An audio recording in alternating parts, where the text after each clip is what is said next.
윤석열 대통령이 총선에서 패배한 지 엿새 만에 처음으로 사과한다는 입장을 밝혔습니다. 그런데 방식과 내용을 두고 정치권에서 여러 가지 얘기가 나오고 있습니다. 정치부 김아림 기자와 함께 자세한 얘기 나눠보겠습니다. 자, 김 기자, 오늘 윤 대통령 총선 관련 발언이 국무회의가 하나 있었죠. 그리고 비공개 참모회의 때 이렇게 두 차례로 나눠서 전달이 됐는데 뉘앙스에는 굉장히 큰 차이가 있었던 것 같습니다. 네, 생중계된 국무회의 발언에 간단히 말하면 정책 기조는 큰 틀에서 잘못된 건 아니었지만 국민들이 체감하지 못한 부분이 많았다. 정부가 더 노력해야 한다는 거였습니다. 그리고 4시간 뒤에 나온 비공개 참모회의 발언의 핵심은요. 대통령인 저부터 잘못했다. 국민께 죄송하다로 직접적인 사과 표현이 들어갔습니다. 왜 이렇게 차이가 난 겁니까? 국무회의는 국무위원들과 함께 이제 모아놓고 하는 회의죠. 자리의 성격상 장관들을 대상으로 국정 운영 방향에 중점을 두고 발언한 것이라는 게 대통령실의 설명입니다. 하지만 총선 참패 이후에 처음으로 대통령의 입장을 공개적으로 밝히는 자리였죠. 국민들 입장에선 그게 국무회의든 대국민 담화든 당연히 국민들에게 하는 말로 받아들였을 겁니다. 저부터 잘못했다. 이건 참모가 전한 거지 대통령의 직접적인 말로 국민들이 들은 건 아니잖아요. 그렇습니다. 그 부분은 육성 발언도 없었기 때문에 국민들은 대통령실 관계자들을 통해서만 전달받은 셈이 됐습니다.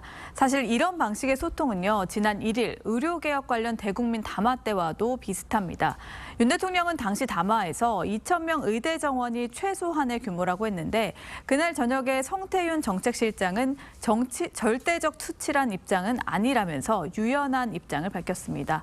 그래서 여론이 좀 더 원하는 메시지가 대통령의 입이 아니라 참모의 전원을 통해서 전달되는 소통 방식 자체가 국민 눈높이와 거리가 있는 것 아니냐는 지적도 나옵니다. 네, 역대 정권도 그렇긴 합니다. 대통령이 직접 사과한다는 말을 하는 게 익숙하지는 않은데 다만 윤 대통령이 이번 총선에 대해서 오늘 말한 걸로 끝내는 건 아니겠죠?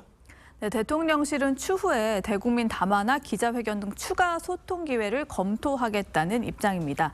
다만 대통령의 메시지는 내용도 중요하지만요. 사실 타이밍도 상당히 중요하거든요. 그래서 오늘 발언은 아쉽다는 평가가 여당 내에서도 나옵니다. 네, 이번 총선 결과를 보면 야당과의 협치가 아주 필수입니다. 그 부분에 대해서 언급한 부분은 있습니까?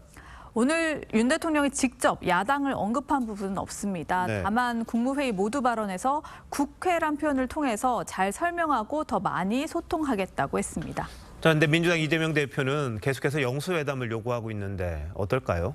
대통령실은 가능성을 완전히 닫지는 않았습니다. 하지만 앞서도 보셨듯이 야당 대표와의 단독 회담보다는 여당 지도부와 함께 만나는 형식을 선호하고 있기 때문에요.